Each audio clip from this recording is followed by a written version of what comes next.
Akuakültürde geleceğin teknolojileri, yeni nesil akuakültür. Öncelikle oturumumuzu yönetmek üzere OctoAqua İcra Kurulu Başkanı Doktor Sayın Ertuğrul Gündoğdu'yu davet ediyorum. Çok değerli moderatörümüz, kıymetli başkanımız, yeşil teknolojilerle akuakültür ve yeni nesil çözümler üzerine bizleri aydınlatacaklar. Salmon Technology firmasından Sayın Synnove Helland, alkışlarla davet ediyoruz kendisine. Kendileri de kapalı devre üretim sistemleri, karasal yetiştiricilik çözümleri, su kaynaklarının korunmasına yönelik somut çözümler, biyofiltre sistemleri ve su kalitesinin korunması üzerine uzman bir isim. Aquaculture firmasından Sayın Ertuğrul alkışlarla davet ediyoruz. Evet, Norveç'in deneyimlerinden Türkiye'ye uyarlanabilecek modeller ve iyi uygulama örnekleri bizlerle paylaşacaklar. Sözü moderatörümüz Doktor Sayın Ertuğrul Gündoğdu'ya bırakıyorum. Kolaylıklar diliyorum başkanım. Panelimize başlarken hepinize tekrar hoş geldiniz demek isterim. Bu panelimizde açılış konuşmamda bahsettiğim gibi yatırımları çevreye duyarlı, sürdürülebilir, uzun vadeli fayda sağlayacak şekilde yönlendirmek misyonuyla buradayız. Hepinizin farkında olduğu gibi artık bir iklim değişikliğinin etkileri, artan su ihtiyacı, açık deniz üretiminde karşılaştığımız zorluklar, çevresel kısıtlamalar bizleri daha akıllı, daha verimli ve çevreye duyarlı üretim modelleri geliştirmeye yönlendiriyor. Bu noktada su kaynaklarının korunması, su kalitesinin sürekliliğinin sağlanması ve sürdürülebilir üretim için yeni nesil teknolojilerin rolü son derece kritik hale gelmiştir. Bu yaklaşımlar panelimizde su ürünleri sektörünün geleceğini şekillendirecek uygulamalardan biri olan kapalı devre yetiştiricilik sistemleri, karasal üretim modelleri ve sürdürülebilir yönetim uygulamaları üzerine odaklanacağız. Bugün aramızda uluslararası alanda öncü çalışmalarıyla bilinen değerli konuklarımız var. Öncelikle Salmon Technology firmasından Sayın Synnove Helland bizimle birlikte. Salmon Technology yalnızca Norveç'te değil, dünyanın birçok farklı ülkesinde hayata geçirdiği büyük kapasiteli kapalı devre üretim testleriyle bu alanda uzmanlığını kanıtlamış bir firma. Birazdan kendisinden hem firmanın vizyonunu hem de somut deneyimini dinleyeceğiz. Diğer değerli konuğum ise Aquaculture firmasından Sayın Ertuğrul araştırma temelli güçlü bir kurumsal yapıya sahip olan Aquaculture yürüttüğü çalışmalarda sadece Norveç'te değil, uluslararası ölçekte sektöre yön veren bir kurum. Sayın Yunus'un deneyimlerinden yararlanarak Türkiye'nin akvakultür sektöründe daha güçlü, daha çevre dostu ve küresel rekabete daha hazır bir konuma gelmesi için hangi adımları atabileceğimizi tartışacağız. İlk sorumu Synnove'ye sormak istiyorum. Synnove, kapalı devre yetiştiricilik sistemleri konusunda dünyada öncü firmalardan birisiniz. Firmanızı tanıtarak gerçekleştirdiğiniz projelerden örnekleri bizlerle paylaşabilir misiniz?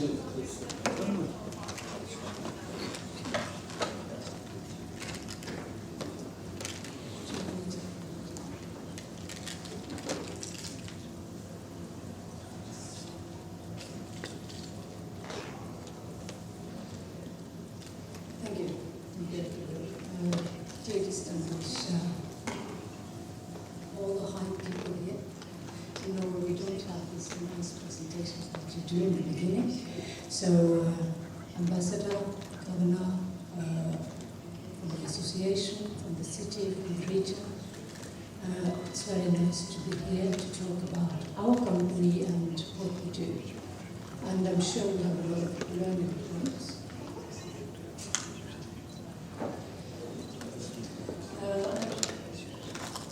And knowledge that we can transfer. I see a lot of the issues that has been debated now in the last panel session.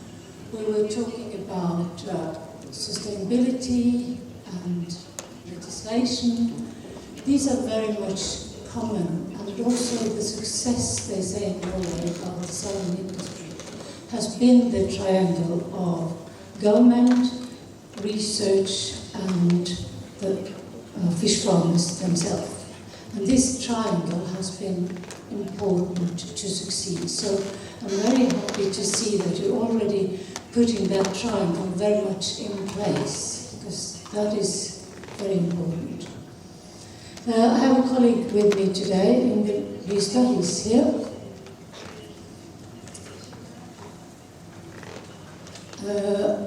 Pure Salmon Technology is global, so we take leadership in the global aquaculture industry.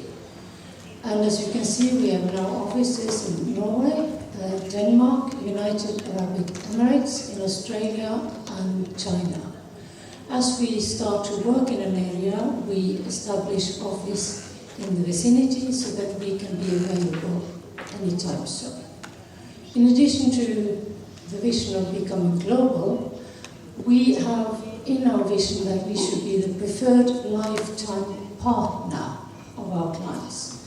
That means that we don't only build a facility, which is a high technology facility, and say adios Jose and good luck. We don't do that. We stay with you and we train your employees so that we make sure that you succeed.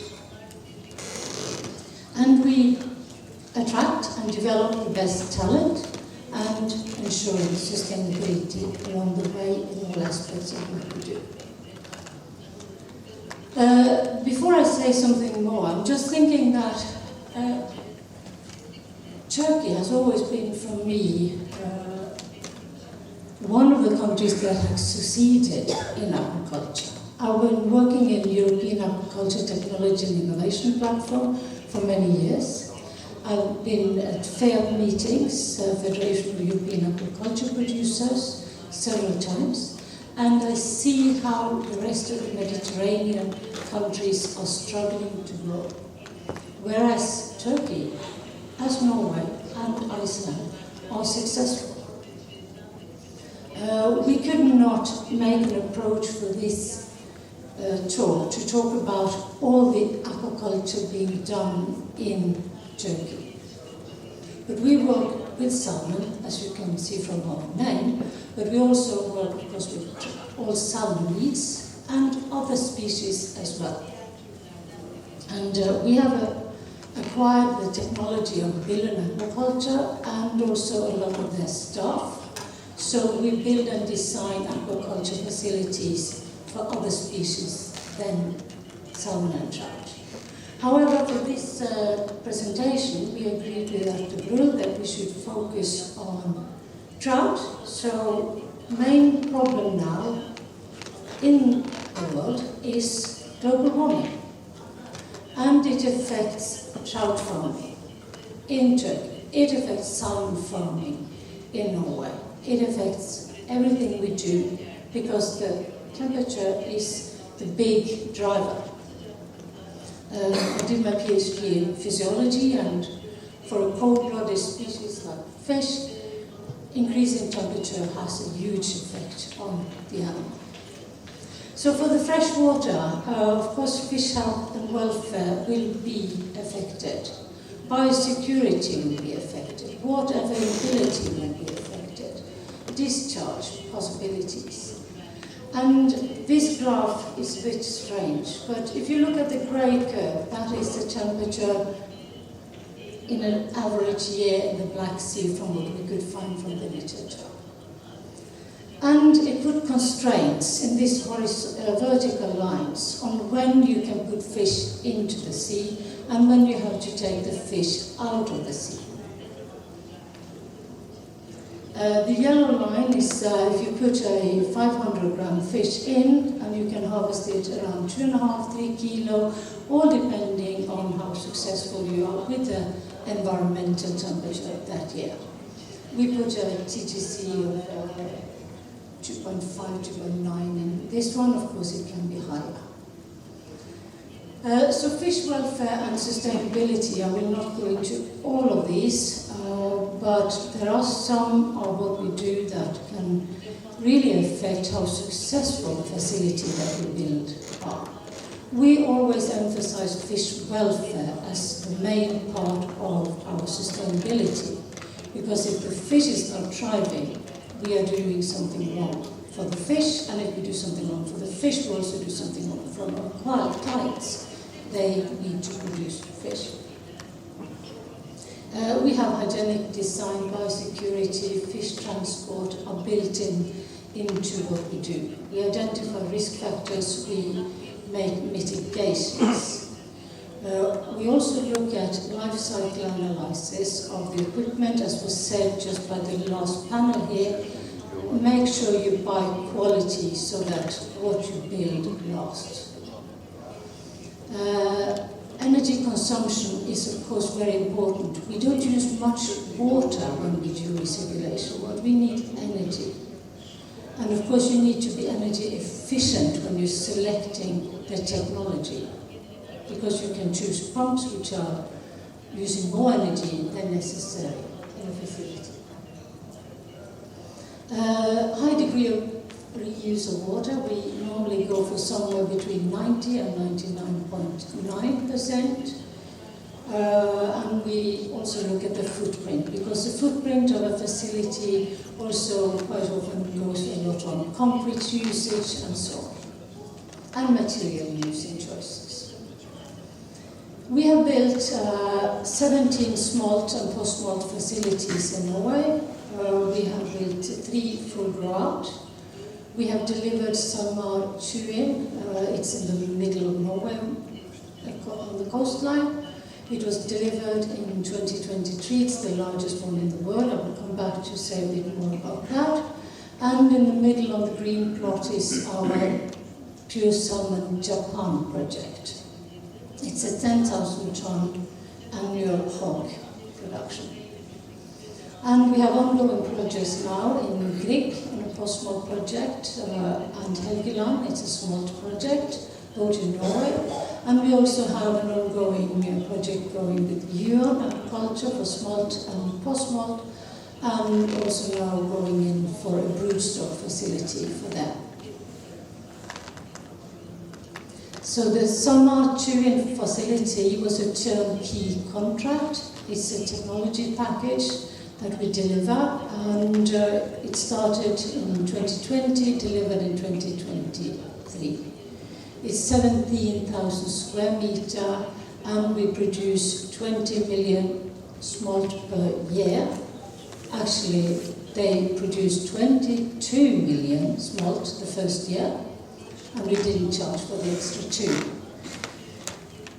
We have a feed capacity at that facility at 25,000 kilos per day. Because when you're designing a RAS facility, it is designed around the amount of feed that you put into the system, because the biological filtration need to handle that amount of nitrogen. And it's very often what we do is, before we start a project, we have a thorough collaboration phase, so that we make sure that our customer really are engaged and know what they will get delivered from our facilities. These are just a few images from this facility. And the Japan Pure Salmon project is a 10,000 ton grow-out, as I said. We deliver and all the RAS equipment, and it's installed by supervision, because here what we normally do is installation is done locally, because they will then know your facility. So if something happens, they can easily be close by you. And when it's more big things, we will of course arrive at the scene very fast. It's 20 departments in total, from hatchery to full grow-out and perch, and the fish size is designed up to 6 kilos. It's an ongoing building, and it should be finished in 2027. Some images from that facility. Now I've been showing you some of the big facilities we build. We also build small facilities. We also do upgrade projects. We redo stuff that is not working in a facility. So we do from the small to the very, very large facility. We also have the new digital platform which is the control system for the whole facility, where you put in central control, you have the water quality analysis, the fish feeding, the fish welfare, and the system can be integrated through API with a lot of other software systems, because we write the code ourselves for the large scale. We also have a waterborne feeding system, which is patented for RAS, and it can be used as a big bag system, but it can also be used in a smaller way, where you have one facility standing beside your tank, and the water is then mixed with the feed, and with the big tanks, the biggest tanks in Norway now are approximately 10 meters deep, it's the same in Iceland, and feeding then only in 2D, that means in the surface, doesn't give the fish availability to feed. So you need to feed also at various depths around the tank, so that the fish are getting the feed where they are. I don't need to swim 10 meters up to get the fresh feed. In Norway, we have had a lot of problems with sea lice. I'm sure you've read about sea lice, and all this aquaculture literature that is out there. And we have solved this by diversification of production technology. So in 2010, we started working with this in research, together with the universities, together with all the industry players, all the technology players. So how we worked around it was to go for more post-smolt production, because then the salmon don't need to spend 2 summers in the sea. So by reducing the time in the sea, you could improve the sustainability. And ecological sustainability is very important for the fish. For the farmer, also the economical sustainability is important. And in order to have both of these sustainabilities in hand, you need to have social sustainability. The inhabitants in the region, in the cities, in our countries, need to accept the footprint that we have. And we also have then the last line here, going from land-based small production over to closed at sea or closed inland production. So that's the diversification that we've done in Norway to handle some of the problems that we are facing there. And this way of increasing the flexibility of production for better profit is what I'm just showing you an example of here, by control of temperature and use of post-smolt. These two strategies can, as I understand it, probably improve the harvest plan and the prices that you get for your products. Because as it is now, most of the trout go to the sea at the same time and are harvested at the same time. By diversification, we can show you here as a theoretical examples of how you can improve financial sustainability. So this is the way it is now. If we increase the size from 500 grams when it's going to sea up to 1,200 grams by using post-smolt facilities and control of water temperatures, because a prerequisite here is that you control the temperature from hatchery all the way to sea transfer.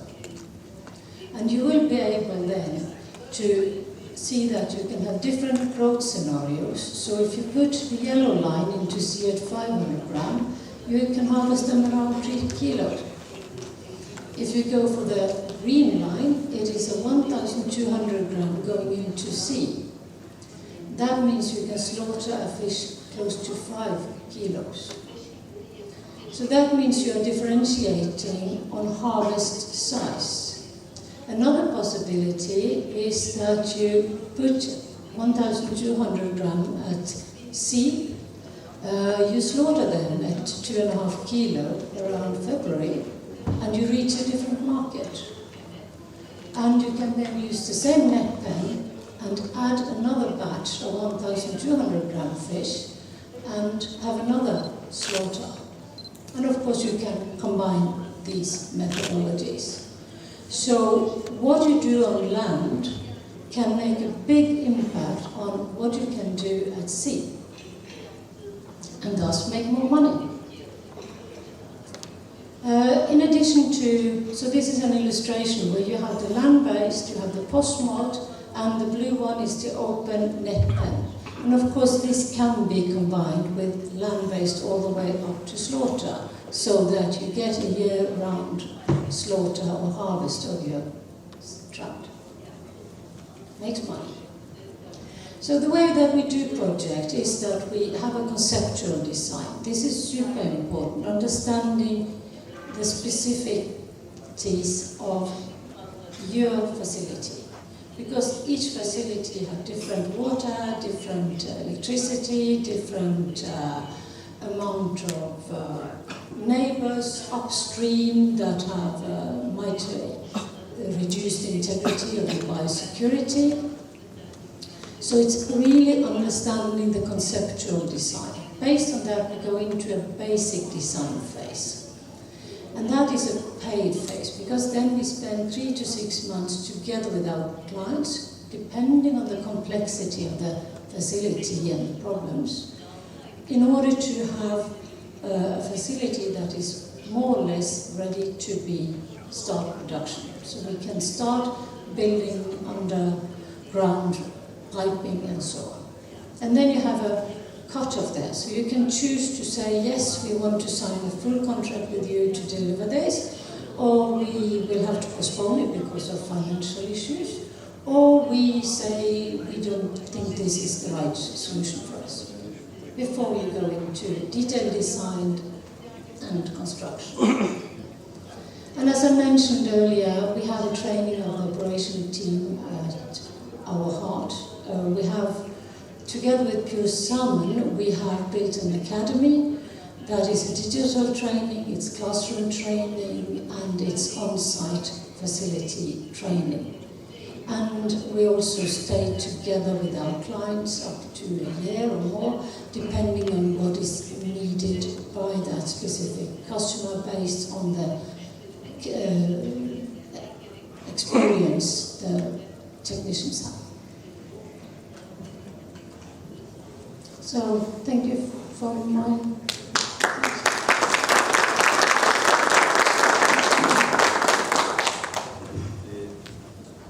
Sorularınız veya birebir görüşmeleriniz olacaksa onları B2B toplantılarda yapabiliriz.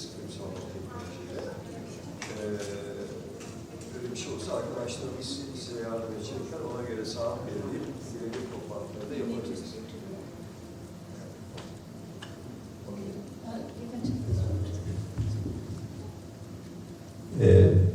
Birebir görüşmek isterseniz bir Salmon Technology ile bunu imkanını veriyoruz sizlere. Bu yandaki salonda birebir toplantılarımız, B2B toplantılarımız olabilir. Arkadaşlarımız bunun için size gerekli saat randevularını vereceklerdir. Teşekkür ederiz Synnove verdiğim bilgilerden dolayı.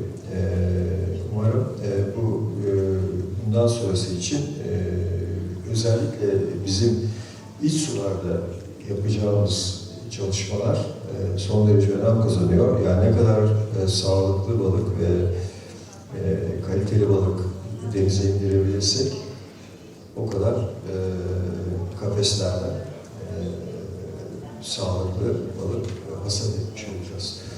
Bu bakımdan bence Türkiye'deki yapılacak olan çalışmalarda iç sulardan başlamak en mantıklısı.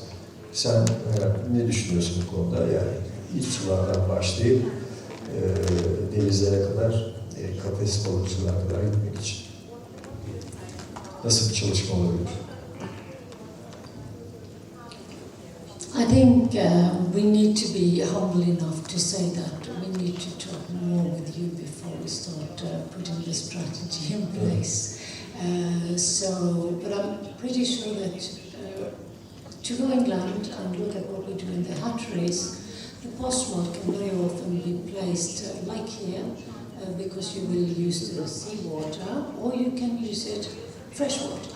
Depends on how you make your production plan. So it's really about going close to those that want to produce and talk to each and everyone, because as I say, all sites are different, all solutions are different.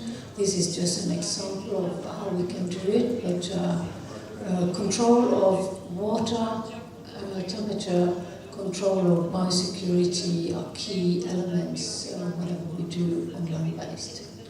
Merkez Birlik Başkanımız Ahmet Bey'in söylediği gibi sulardan başlamalıyız. Bir yerde belki Ahmet Bey'in Kayseri'de tesisleri var. Bir ziyaret yapabiliriz Kayseri'ye. İç sulara yakın bir tarihi belirleyebiliriz ama bir şey olur, keyif olur bize açıkçası. I would very much appreciate the invitation. Başlayacak. Teşekkürler. Teşekkürler Synnove yaptığın açıklamalardan ötürü. Evet. Aquaculturde. Turmar Demirmezsen benim Norveç'te eğitim aldığım sıralarda dönem arkadaşım. Ve beraber bir hayalimiz vardı bizim, bir gün birlikte çalışacağız diye. Seneler sonra bu gerçekleşti. 90'lı yıllarda bunu konuşmuştuk. Şimdi 2025 yılında bunu gerçekleştirmiş oluyoruz. Bu da bizim için ayrı bir mutluluk oluyor. Turmar'da Aquaculturde araştırma temelli çalışmayı yürüten bir kurum.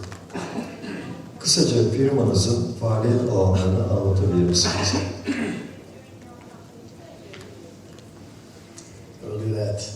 And teşekkür Ertuğrul for the nice introduction. And first of all, I'm very pleased to be here. I'm very honored to have this distinguished audience.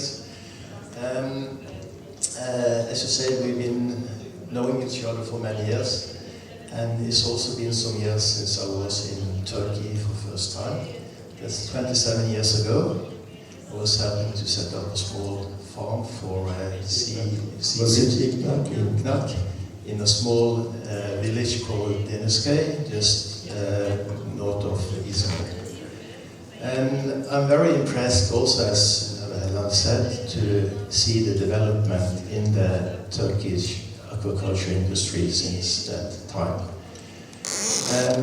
And as I understand, also there's a huge interest now also to continue to improve both quality, market potential and production even more. And obviously you may have still a large potential to grow. And you can do that by continue to improving your technology and production strategy. But also to look on how new technology can help to expand this production. What's important in that concern is that you find how to adapt technology that is the most suitable for the Turkish conditions. Both with regard to production, to improving quality and so on. I will come into some of these things now. And first of all, look into how what potential can be in floating cage systems that are developing in Norway now. Why floating containment systems or closed cage systems are interesting, and also give an overview of different designs, what it implies, and some cost benefits and trade-off on that. And at the end also come into a project we would like to launch together with OctoAqua, that is to develop a tool, a decision support system for actually being able to decide, to choose the best possible technology suitable for the specific conditions you have in Black Sea. It can be used also for other areas. Bunların hepsi tabii üretimi sene içerisinde yaymaya dönük. Yani sadece Mayıs-Haziran'da hasat değil, sene içerisinde üretim, hasat yapabilme imkanlarına sahip olmak için bir proje hazırlıyoruz. Ayrıca bu konuyla ilgili teknolojiler de var. Birazdan Turmagne bu kapalı devre kafes sistemleri ile ilgili bilgileri sizlere aktaracak. Bu tek amacımız var burada. Karadeniz'de sene içerisinde üretimi genişletmek. Ocak'ta, Şubat'ta, Mart'ta biz hasat yapabilme imkanlarına sahip olmalıyız. Evet, araya girdim, kusura bakma. Turmagne, devam edebiliriz sunumuna. That's okay, and you're right in spot, right in my presentation. Okay. This is first just a brief introduction of Aquaculture. We are a research and consultancy company working within the aquaculture and other environmental sectors for 41 years. And this is just showing the offices we have in Norway. And this shows the sectors, the industry sectors we are most working within. Basically, aquaculture is the major sector. It's the second largest industry in Norway, so that's quite natural. And also we have quite large activity, several people working with research and development, innovation projects related to aquaculture and also other industry. And we're working with environmental monitoring program and risk assessments related to oil industry, aquaculture industry, and so on, public sector and private sector. And this guy is probably worked for most in Aquaculture. He was more than 70 years old in this picture. He's working with environmental monitoring. It's important for aquaculture, of course, to follow the development of the site that is sustainable and you drive actually operating in a sustainable way. So we have different tools and also regulations in Norway to ensure that this is according to best practice and also, of course, sustainability. And we have, well, we won't use much time, but we're working with oceanographers, modeling. We are simulation models. We do feasibility study, technical inspections, evaluations and review both of land-based and sea-based systems. We do research on fish welfare, biosecurity, optimization of production, and so on. I'm sorry, but I should also introduce my colleague who's here today, Degan Ghaffari, sitting here. He's one of my very important colleagues working in agriculture on modeling, as we are talking about in this tool development, but also acoustics, oceanography, and programming, tool development, and so on. Yes, we are a multidisciplinary team of about 130 people. We are owned by the Norwegian Institute of Water Research. We emerged for about 35 years ago. And as I mentioned, we have R&D experience and also do consultancy and so on.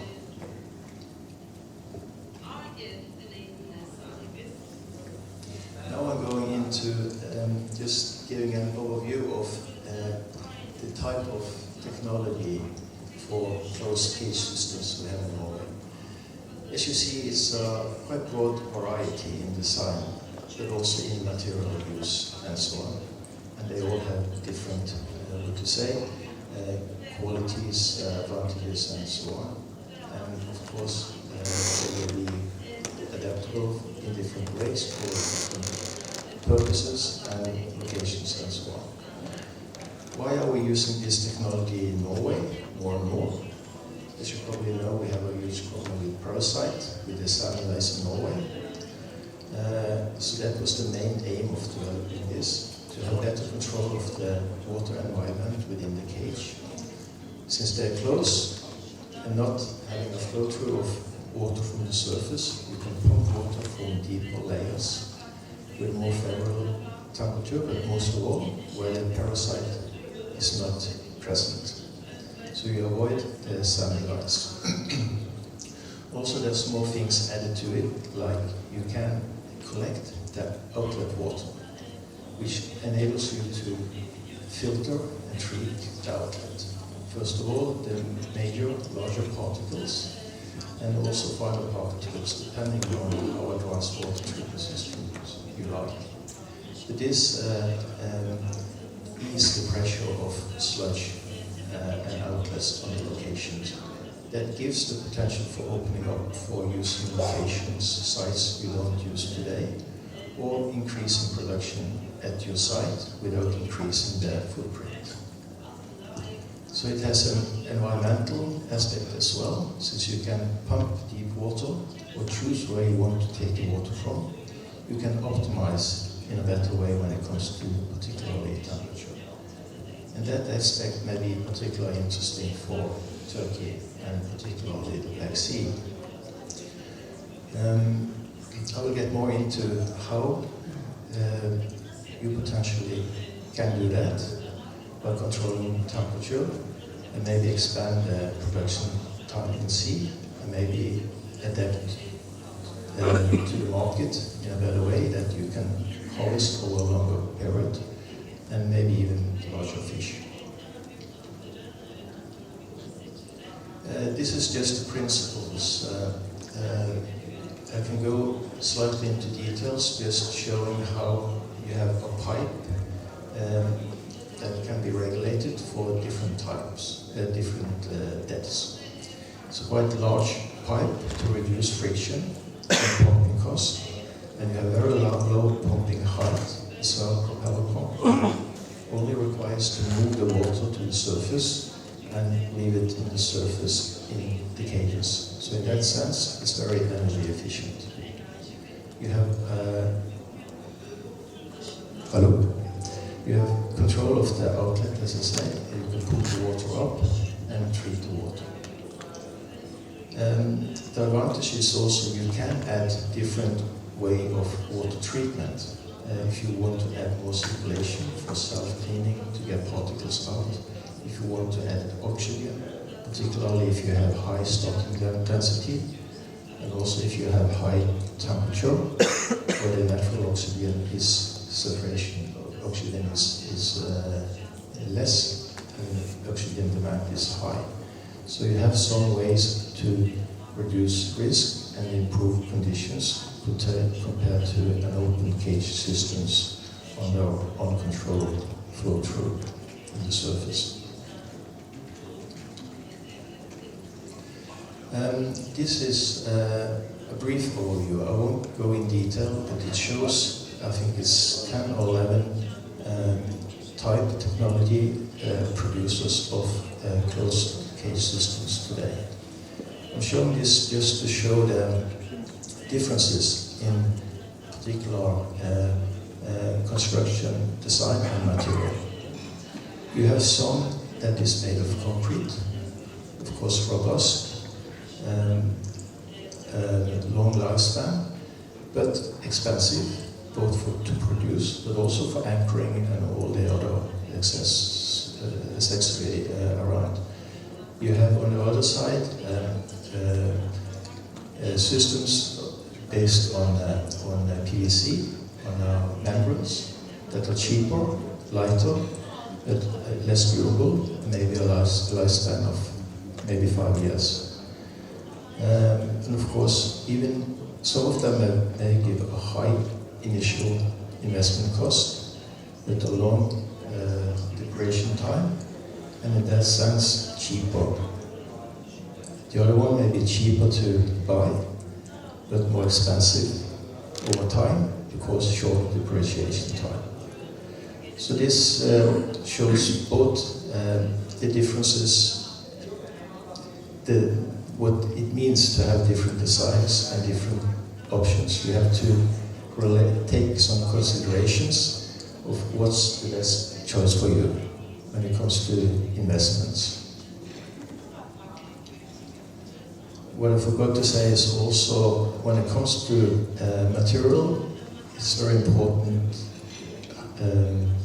that some materials are more like concrete or enforced PVC or fiberglass, are more suited for exposed locations, while others cannot, lighter material cannot stand more exposed locations.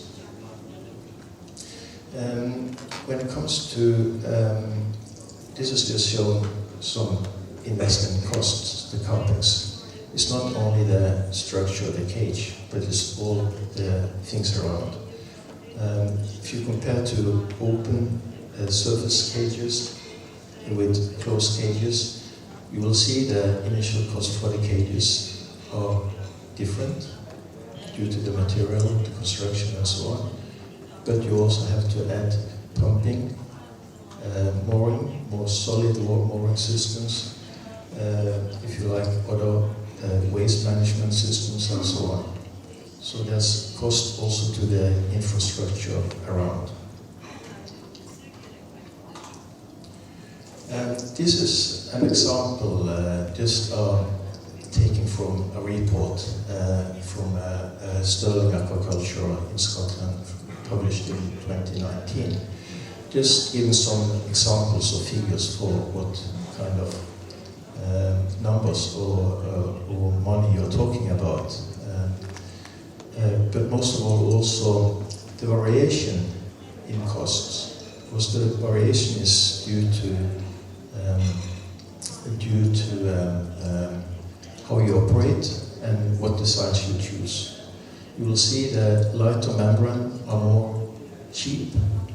It's from maybe you're talking about euros here, up to from $1 million to 1.1 million, while the ERP, the fiberglass steel enforced cages, are more expensive, but longer depreciation time.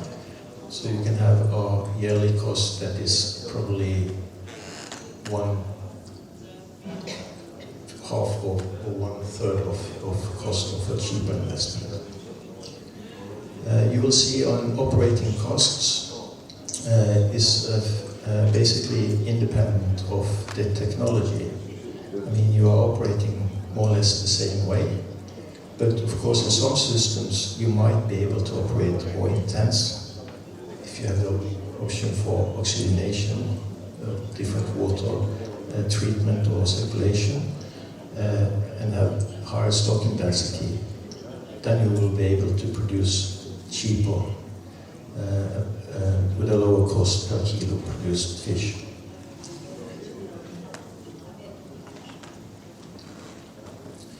This is just an example for how you could benefit from this in, for example, Black Sea. My understanding is that a typical Black Sea production is to move the fish to the cages around October at a certain size, and you produce in the period of year where the temperature on the surface are suitable. And that will be until March, April, and you start harvest in May and maybe even in June. I'm not sure if this is totally correct, but as an example, you can see how this production regime can be improved by adding closed cage technology both in the beginning and at the end. in the beginning, you will be able to have more number of fish in the cage. And if you place them earlier to sea in August and have a temperature control due to the closed system, pumping water from depth, you can start producing maybe 1 or 2 months before. So you will get 1 to 2 more production time, and hence bigger fish and more production volume. You can potentially even expand in the other end during harvest. Those 3 or 4 cages or whatever you're using in summer will be empty in the winter, and you can move fish again into those cages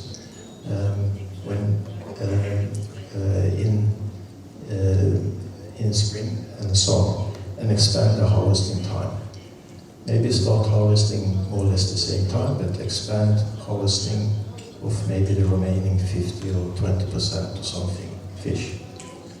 So that will mean increased production volume, so reduce cost per produced fish, and it will also enable you to deliver fish in the market for a longer period, not dumping all fish in 1 month, and maybe achieve better prices. So that could be some of the rationales for using closed systems.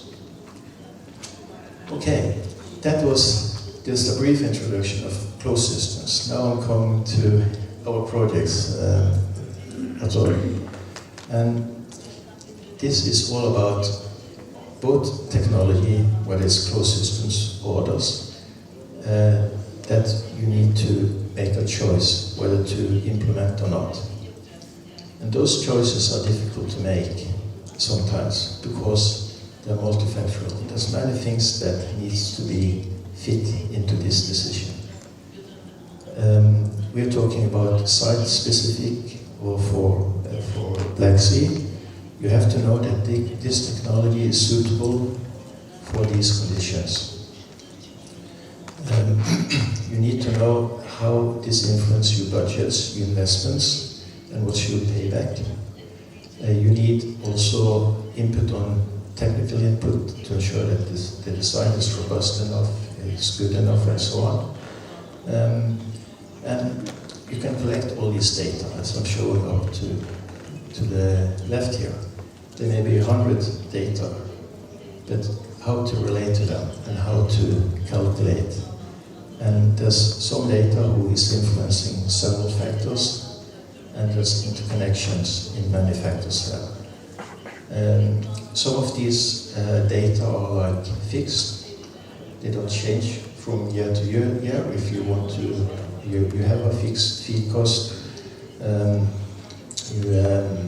You have the defined cage geometry and physical characteristics. Others might be derived from equations like growth rate. It's depending on the species, the size, the temperature, and so on. You need the right input factors, the right equations also for other things. And we need to quality assure that these are the trustable calculations. Then you need data from open sources. You need a way to get this input. It's probably more easy, but most importantly also you need site-logged data that vary throughout the whole year and from site to site. So it's a complex system. That's what we want to help make easier. The system is what you see to the right. It's the system as I would like to see it because it's too complicated for me. It is a system where you insert the input parameter, asking for an optimal decision. You can try different scenarios, different investments, cases, and see what input you get, or output you get from that. More or less like this. So you have technical data, fish biological data, environmental data.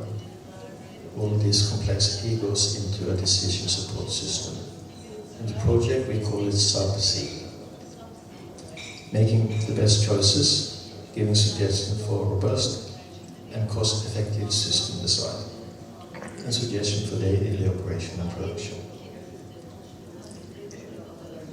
So our attempt is to do this in cooperation with Norwegian, both technology provider, researcher, industry, and together with Turkish fish farmers, aquaculture expertise, and so on. And the aim is to apply for funding via Eurostar with a deadline in March next year. So we hope this will be realized and can be a good tool for developing the aquaculture sector in Black Sea and maybe even the Aegean Sea. Thank you very much for the attention and thanks for the invitation.